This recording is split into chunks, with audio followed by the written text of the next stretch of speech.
Today, I want to deal with the question that has been lurking behind the discussions that I've been having this week about the Jewishness of Paul.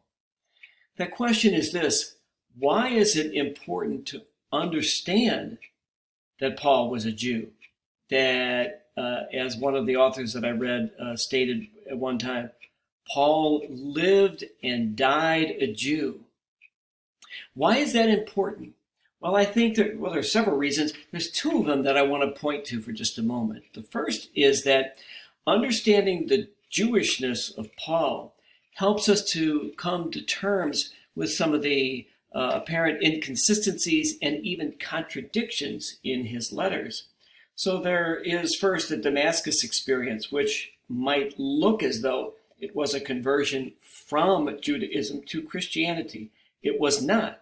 It was a conversion from the Judaism of his upbringing to a new kind of Judaism that was centered on Christ and that was more universal.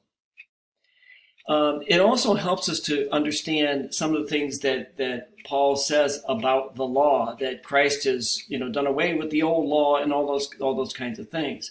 Christ did not do away with the old law.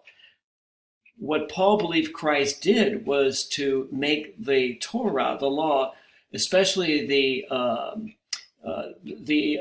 advisories, the commandments about observing kosher, observing circumcision and Sabbath, he said those were no longer applicable to the Gentiles, that they should believe in Christ. And because of their belief in Christ, they no longer had to adhere to those stipulations of the old law.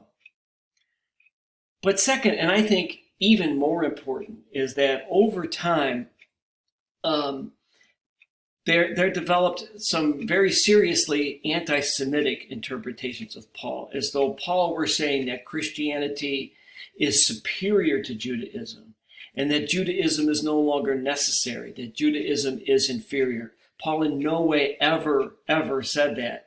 He confesses in his letters that he was born and lived and was always a Jew. And so it's important to keep that in mind, that any hint of anti-Semitism in Paul is a misunderstanding of his message and a misunderstanding of his mission. Thank you for watching today. Thank you for watching throughout this week. And I hope you have a great weekend.